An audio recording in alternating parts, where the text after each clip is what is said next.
नमस्कार। आज हम 5 विषय के बारे में बात करेंगे। पहले बात करेंगे मोदी जी के 12 years completed and longest serving प्रधानमंत्री के रूप में उन्होंने क्या अचीव किया है, उसके बारे में बात करेंगे। सेकंड बात करेंगे हम टीएमसी के चल रहे क्राइसिस, क्या पार्टी टूटने वाली है? कहाँ पर वो पार्टी है आज और कहाँ पर कल जा सकती है? थर्ड बात करेंगे हम नीति आयोग मीटिंग के बारे में, जो वो पहले पूरा लास्ट वीक हुई थी, उसके बारे में बात करेंगे। चौथी बात करेंगे हम डील में तो 3 बिल जो भारतीय जनता पार्टी लाने जा रही है इस मानसून सेशन और विंटर सेशन में, कौन से सेशन में ये 3 बिल लाने जा रही है। लास्ट में हम बात करेंगे बीजेपी की स्ट्रेंथ, जो लोकसभा और राज्यसभा में आज क्या है, उससे बीजेपी को क्या फायदा होना है। और लास्ट में हम ऐसी चीज की बात करेंगे रेलवेज के बारे में, जो रेलवेज के इलीगल इंक्रोचमेंट ड्राइव के मुताबिक जो अच्छा काम हुआ है, उसके बारे में हम बात करेंगे। 26 मई 2014 उस दिन जो इतिहास के पन्नों में हमें लिखना होगा कि पहली बार प्रधानमंत्री मोदी जी ने भारत के प्रधानमंत्री के रूप में शपथ ली थी। और जून 10 2026 में उन्होंने नेहरू की लॉन्गेस्ट कंटिन्यूसली सर्विंग प्रधानमंत्री के रिकॉर्ड 4398 डेज को बीट करके आज 4400 प्लस डेट्स के साथ उन्होंने वो रिकॉर्ड भी तोड़ दिया है। इसमें बड़ी बात मुझे नहीं लगती, क्योंकि मुझे लगता है कि वो 15 इयर्स मिनिमम वो तो रहेंगे। उसके बाद मुझे लगता है कि जब वो 2029 में जीतकर चौथी बार भारत के प्रधानमंत्री बन के क्या वो 20 साल कंप्लीट करेंगे, the longest continuous serving prime minister का, का रिकॉर्ड पहली बार वो करेंगे, या फोर्थ टर्म में वो अपना ये जो ग्रेड है किसी और को, नेक्स्ट जनरेशन को दे के जाएंगे। वो एक billion dollar trillion dollar question है, वो किसको देंगे, वो देंगे वो अब बात करने में कोई फायदा नहीं है, कोई लॉट ऑफ स्पेकुलेशन है वो। लेकिन वो जब वो होगा, फोर्थ बार पढ़ेंगे, तभी मुझे लगता है वो बड़ा अचीवमेंट होगा। बिकॉज एज फॉर मोदी के S concern, this is not just a big achievement, may be celebration है, पर मुझे उतनी खुशी नहीं है। और इस 12 साल में उन्होंने 12 बहुत बेहतरीन काम किया है मोदी ने, जो हम सोच भी नहीं सकते उन्होंने किया है। हम कुछ ऐसी बातें को लेकर बात करेंगे, सो सबको पता है तो थोड़ी आपको नहीं पता है। हम पहले 4 कैबिनेट मिनिस्टर्स के बारे में बात करें। पहले हम होम मिनिस्टर। होम मिनिस्टर में बहुत काम हुआ है, स्पेशली आफ्टर 2020 2019 में अमित शाह ने होम मिनिस्टर बनने के बाद ग्राउंड वर्क बहुत अच्छा करके 31 मार्च 2026 के बाद भारत में अब कोई नक्सलवादी नहीं है। देयर इज नो नक्सलवाद, Naxal region in India, there is no red corridor. ये एक बहुत ही बड़ी साइलेंट रेवोल्यूशन है, या किसी को, बहुत लोगों को पता भी नहीं है। और बहुत लोग ये इतनी बड़ी अचीवमेंट है, इसके बारे में कोई बात ही नहीं कर रहा है। मुझे लगता है ये ऐसी अचीवमेंट है लाइक आर्टिकल 360 की तरह, और राम मंदिर की तरह, ये तीसरी आती है। One of the greatest achievement of Modi's government is this 3 things आते हैं। इसे हासिल करना वाज नेक्स्ट टू इम्पॉसिबल था। और और वो भी इस 10 साल में जो एक डके में 3 को अचीव किया है। इसी इसीलिए हम भाजपा जीत रही है। इसलिए भारत नेशनलिस्ट और पैट्रियटिक जो भाजपा के नहीं थे, वो भी आज भाजपा को, even in the worst times, Bhajpa को वोट दे रहे हैं, क्योंकि Bhajpa is 100 times better than Congress. Congress best is Congress की जो बेस्ट है वो बीजेपी की सबसे वर्स्ट से वर्स्ट हो सकती है, क्योंकि बीजेपी की वर्स्ट केस भी कांग्रेस की बेस्ट नहीं हो सकती है। इसलिए तो भाजपा जीत रही है। अगली बात करेंगे डिफेंस के बारे में। डिफेंस के बारे में बात करते हैं, हमने बहुत इन्वेस्ट किया है, बहुत इक्विपमेंट्स, बहुत मॉडर्नाइजेशन किया है। Tri service, be it military, naval और एयरफोर्स में हमने बहुत ऑपरेशन किया है। We have bought lot of new weapons for armies like bulletproof vehicles, mission guns, naval के बहुत से शिप्स बना रहे हैं, not only aircraft carriers, destroyers, frigates, other things, missiles सब बन रहे हैं। एयरफोर्स के लिए तो अब बहुत ही अच्छा काम हो रहा है, right from fighter jets, from Rafale, 5th generation की बात चल रही है, तेजस हो रहा है, लॉट ऑफ एडवांस हेलीकॉप्टर्स बहुत मेड इंडिया के हेलीकॉप्टर्स भी हो, अपाची हो, अब मिसाइल्स, डिफेंस सिस्टम्स, हम इसके लिए एक अलग वीडियो कर सकते हैं कि डिफेंस में कितना ही इन्वेस्टमेंट किया है और कितने मॉडर्नाइजेशन किया है। और इससे अच्छी बात यह है कि हम we are not only buying all best weapons around the world, हम किसी एक दो कंट्री के साथ नहीं हम वेपन्स खरीद रहे हैं, स्पेशली विद रशिया के साथ अब 60 to 70% था। We are buying lot from America also, America से बहुत कुछ लिए हैं, राइट फ्रॉम अपाची हो, C-17 हो, ड्रोन्स हो, PI-8 हेलीकॉप्टर्स हो, जर्मनी से सबमरीन्स हो, ये सब we bought it from the best, जो बेस्ट अवेलेबल है वहाँ से लिया है, ना कि एक पर्टिकुलर कंट्री से लिया है। और आज हम इससे ये क्या एक कदम और भी आगे जाके हम क्या कर रहे हैं कि if are not able to build those modern equipments, we are making sure that यहाँ पे बने, at least we will make in India. उसका एक अच्छा उदाहरण है एयरबस का, एयरबस के जो प्लेन्स हैं वो अब इंडिया में बन रहे हैं। lot of there are other talks are also going on for S-400, Su-57 के भी हो सकते हैं। और सबसे बड़ी है राफाल की 94, A4 और A5, ये दोनों 94 will be made in India. और बाकी सब बहुत से हैं, मैंने कुछ उदाहरण दिए हैं जो सबको पता है, टॉप है उसमें। सो फ्रॉम दिस ये सेकेंड बिगेस्ट अचीवमेंट है डिफेंस में। और तीसरा है from just importing 850 crores defence products, now we are in billions पे गए हैं। और मुझे आशा है कि अगले 10 साल में हम $20 बिलियन एक्सपोर्ट करेंगे हमारे डिफेंस सॉरी इक्विपमेंट्स को रेस्ट ऑफ द वर्ल्ड को, वो एक बहुत अचीवमेंट है। तीसरा हम बात करते हैं फॉरेन पॉलिसी में।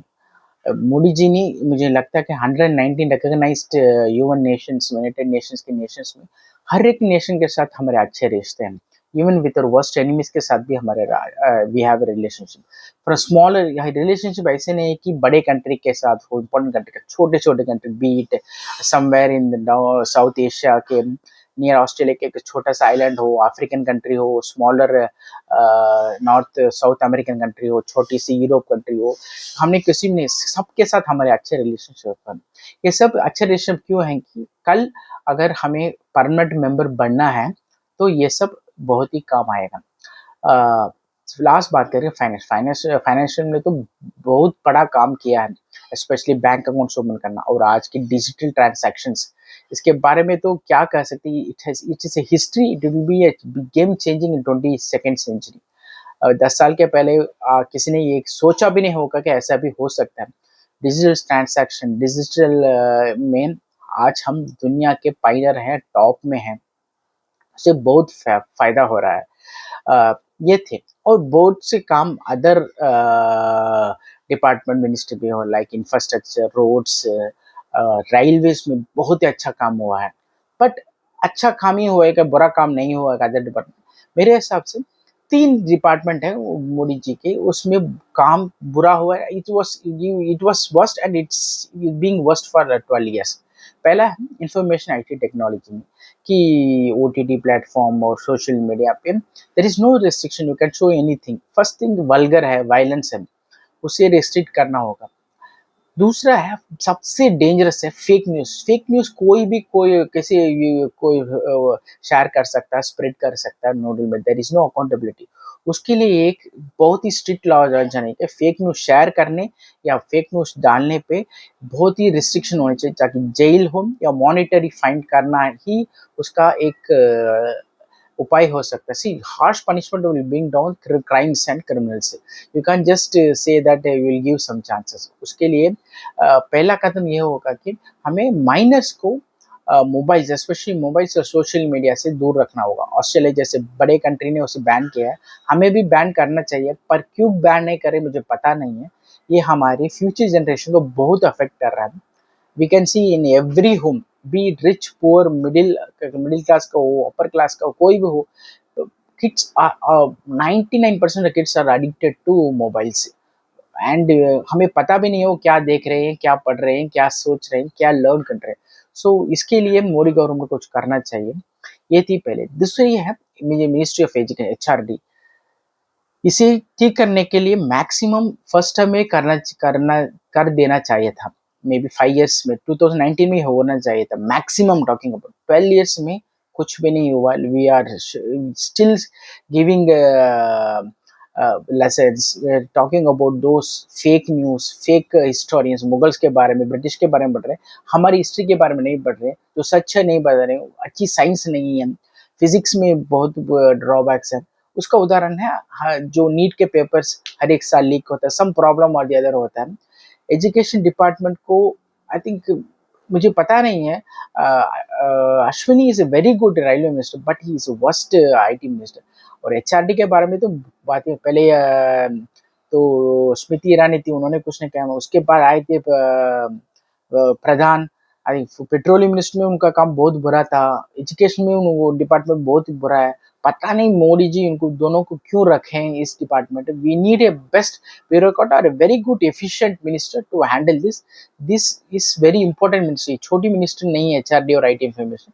इसके लिए मोदी जी कुछ कदम है। और लास्ट है फूड, फूड सेफ्टी। और फूड में हमारी I think we are just, इसे कोई कैरी नहीं करता, कोई भी कुछ भी करता है, देयर इज नो रेस्ट्रिक्शन, कोई सेफ्टी नहीं है। I am not talking about road side shops और shop hotels and restaurants, I am talking about products which are manufactured by big MNC company और बिग कंपनीज इन इंडिया। कुछ भी duplicate का वो quality नहीं है, वो हाइजीनिक नहीं है, वो सेफ्टी नहीं है, और उसमें कोई रेस्ट्रिक्शन भी नहीं है। Especially MNC from like Nestle, Procter and Gamble की, जो यूरोप और अमेरिका में जो प्रोडक्ट बेचते हैं वो स्टैंडर्ड पे यहाँ मैन्युफैक्चर कभी वो स्टैंडर्ड नहीं होता है। उनकी मिक्सिंग में, उनके प्रोडक्ट में बहुत से करप्शन है। Corruption in the sense they put substance and food products that's are very unhealthy and very dangerous. उसके लिए काम करना पड़ेगा। ये तीन थी। तो मैं तो मोदी जी के 12 years में मुझे बहुत खुशी है, बट उतनी खुशी नहीं है। बट मुझे जब खुशी होगी when we will become $10 trillion economy and Modi completes 20 years as a prime minister, क्योंकि वो प्राइम मिनिस्टर इलेक्टेड है, नेहरू की तरह सेलेक्टेड नहीं है। नेहरू ने जब प्राइम मिनिस्टर बना था, सब दो ही लोग भाग रहे थे। एक था बड़ा आदमी जो कॉलेज का आदमी था, और उसके साथ भागने वाले थे छोटे छोटे एक पार्टी थी जब आफ्टर इंडिपेंडेंस 1952 में, वो 6 स्टैंडर्ड का। अगर आप एथलीट को 6 स्टैंडर्ड बच्चे के साथ दौड़ेंगे तो कौन जीतेगा? सबको पता है एथलीट जीतेगा। वैसे ही कंपटीशन से नेहरू जीते थे। वो उसकी मोदी जी की कोई कंपैरिजन नहीं है। Modi is 1000 times bigger, bolder, famous, popular than Nehru. अब बात करेंगे टीएमसी की क्राइसिस के बारे में। बंगाल इलेक्शन लूज करने के बाद कभी नहीं किसी ने ये नहीं सोचा कि with in a month the party will crumble like a 9 pins। तीन इंपॉर्टेंट चीज हुए हैं टीएमसी में। पहला हुआ है कि 28 ऑफ लोकसभा एमपीज बंगाल में, पता है आप सबको, 42 पार्लियामेंट्री सीट है, 14 बीजेपी ने जीता है, बाकी 28 टीएमसी ने जीता है। उसकी वजह से TMC was the fourth largest party in parliament India. पर अब 20 पीपल्स, मोर देन 2/3 के लोगों ने पार्टी छोड़ के नेशनल सिटीजन पार्टी जो नॉर्थ ईस्ट में थी, उस पार्टी को ज्वाइन करके उस पार्टी में मर्ज हो गई है। This was an master stroke by Chanakya. इसे कहते हैं अमित शाह की चाणक्य चेकमेट।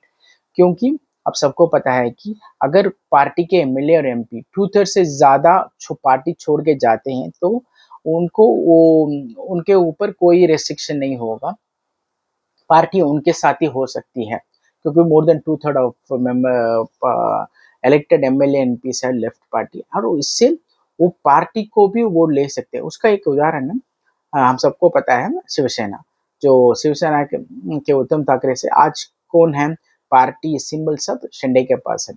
सो टीएमसी का शिवसेना को तो ये सब होने में सालों लगे थे, पर टीएमसी को मोदी मुझे लगता है Amit Shah is on A mission and it's a personal vengeance लगता है।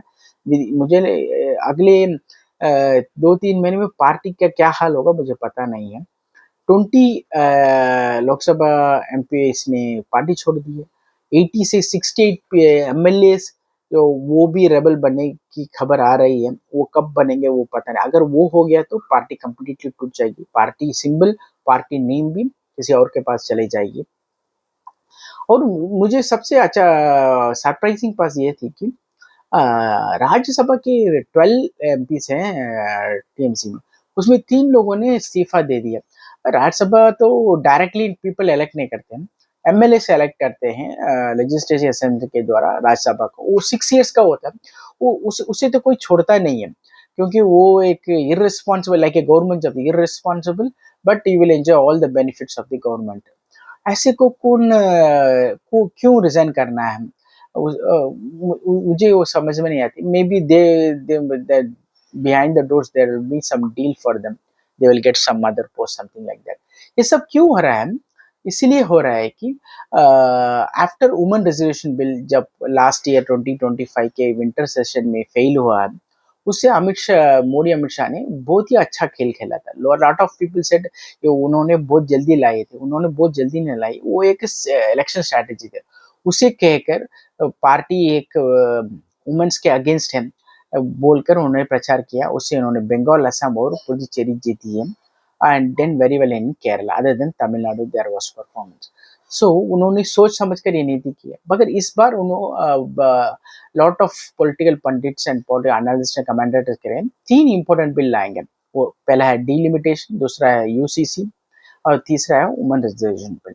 डिलिमिटेशन बिल होता है कि जो अब है एमपी के, लोकसभा एमपी के, उसे डबल करना, ऑलमोस्ट 60 to 90% एक्स्ट्रा करके।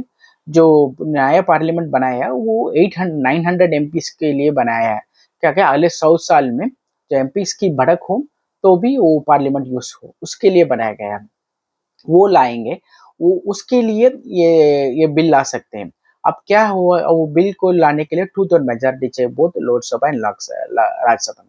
अभी 20 एमपीस आने के बाद, बहुत से छोटे छोटे पार्टी के एमपीस आने के बाद, अब एनडीए की tally is gone more than 310।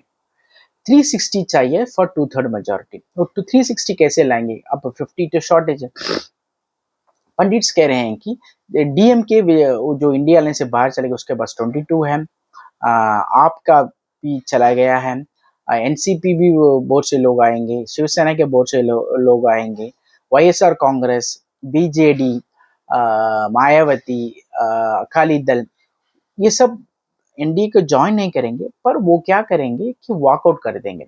अगर देखिए कि अगर 335 सीट्स, अगर 50-60 पीपल वॉकआउट होगा तो वो घट के 480-475 आ जाएगा। अगर 475 में 360 in favour of bill pay डालेंगे तो इट कम्स मोर देन 2/3। सो ये 3 बिल पास होने की बहुत ही 90% और ब्राइट चांसेस है पास होने के। यूसीसी बिल तो बहुत पहले ही पास होना था। जो अपोजिशन जो कहती है, वो हमारे पप्पू जो राहुल गांधी जी, वो कहते हैं कि कॉन्स्टिट्यूशन को बुक लेके घूमते हैं। उसी कॉन्स्टिट्यूशन में क्या है कि सभी any all citizen of India इसको एक ही लॉ होना चाहिए, ताकि मुसलमान को अपना खुद का लॉ होना। अगर वो उनको खुद का लॉ होना चाहिए तो भारत छोड़ के जाए ना दूसरे देश में जाए, पाकिस्तान में जाए, वहां पर आके वो शरिया लाए या कुछ भी लाए, हमें क्या फर्क पड़ता है? ऐसे people who don't accept UCC they should leave Bharat, simple as that. तीसरा है वुमेन्स रिजर्वेशन बिल, वो भी बहुत ही इंपॉर्टेंट है। आपकी बात नहीं, मुझे नहीं लगता कि other than very stupid, foolish opposition parties, hardcore opposition party, lot of opposition party will support women's reservation bill, like YSR Congress, TMK, BJD, Mayawati, Akali Dal, NCB might support it, uh, और छोटी छोटी पार्टियां, बहुत सी पार्टियां they will support, या झारखंड के मुक्ति मोर्चा भी support कर सकती है वो, etcetera. I am saying very few known parties, वो सब क्या करेंगे, इधर दे विल सपोर्ट इट और they will just work out, which will help BJP to help pass these 3 bills. और वैसे भी जून 14 कल टीएमसी टूट गई है और नेशनल सिटीजन पार्टी में मर्ज हो गई है, जिससे वो भारत की चौथी बड़ी पार्टी हो गया। पहले है बीजेपी, फिर है कांग्रेस, फिर है डीएमके, फिर है समाजवादी पार्टी। जो टीएमसी थी उसी अब बन गई है नेशनल सिटीजन पार्टी, इंडिया की 5th largest party in parliament, Lok Sabha parliament. कल शिवसेना के 9 एमपीज को बुलाया गया मीटिंग में और उसमें 7 एमपीज नहीं आए हैं। एक ने ऑफिशियल आया था और एक ऑफलाइन में मीटिंग को ज्वाइन किया। क्या शिवसेना भी पूरी तरह से टूटने वाली है या जो भी बचा कुचा वो शिंदे के पास जाएंगे या बीजेपी ले लेगी, ये तो अगले कुछ महीने में पता चल जाएगा। सो आफ्टर शिवसेना टीएमसी को भी बीजेपी नहीं छोड़ा। मुझे लगता है अमित शाह जी व्यंजन से चल रहे हैं। जो लोग उन्हें चैलेंज किए हैं उनकी सब पॉलिटिकल करियर को खत्म कर रहे हैं। और कुछ आप इफ यू थिंक डीप ना, जो भी मोदी जी को पॉलिटिकली चैलेंज कर रहा है, अपोजिट कर रहा है, उनकी पॉलिटिकल करियर खत्म हो गई है 12 ईयर्स में। फर्स्ट तो कांग्रेस है, सोनिया गांधी और राहुल गांधी उनको पॉलिटिकल करेंगे वो खत्म कर दिया। Then it was Sharad Pawar, Lalu Prasad Yadav, Akhilesh Yadav, Mulayam Singh Yadav, AAP, Stalin और आखिर में Mamata Banerjee, all have been politically been they are political now, they are nothing or that। और इसमें बहुत इंपॉर्टेंट बात यह है कि आज वो एमएलए भी नहीं है। क्या ये तीनों बिलों पास होगी पार्लियामेंट में, वो हमें पता चलेगा इस मॉनसून सेशन में। अब बात करते हैं, तीसरी बात करते हैं नीति आयोग के बारे में। नीति आयोग तो हर एक साल होती है, साल में 2 या 3 बार होती है, इसमें बड़ी pattern. For the first time in history of 10 years ना, all 28 state CM's and 8 union territory CM's ने इस मीटिंग को अटेंड किया। हमेशा 1 या 2 या 3 लोग अटेंड नहीं करते थे। उसमें एक थे तमिलनाडु के पूर्व चीफ मिनिस्टर स्टालिन, आपके केजरीवाल, ममता बनर्जी बंगाल के, कभी कभी केरला के विजयन और कर्नाटका के सीतारामैया। ये लोग होते हैं, वो लोग जो नीति आयोग मीटिंग को अटेंड नहीं करते। किसी 2 या 3, all 5 does not come in attend the NITI Aayog में द सेम टाइम। ये पहली बार हुआ है, सारे सेम ने अटेंड किया। और उसमें एक देखने वाली बहुत ही इंपॉर्टेंट बात यह है कि स्टालिन, ममता और Arvind Kejriwal not only they are lost CM कैसे, they are not even MLAs right now.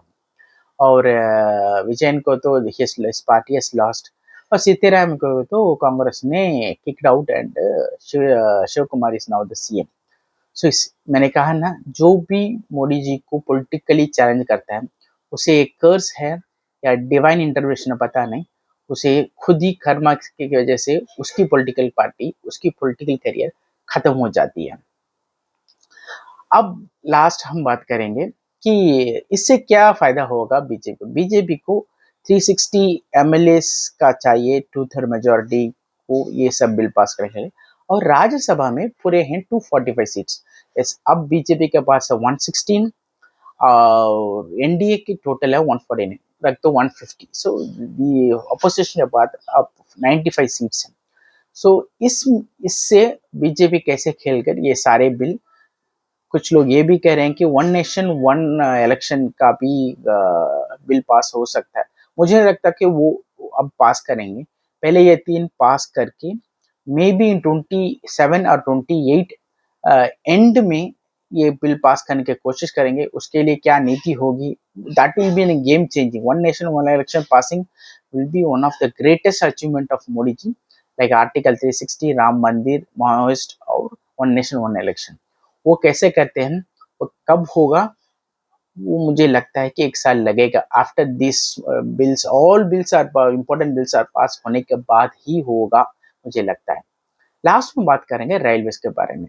Railways के ने सुप्रीम कोर्ट के ऑर्डर से मुंबई में बहुत से एंक्रोचमेंट, इलीगल एंक्रोचमेंट को साफ किया है।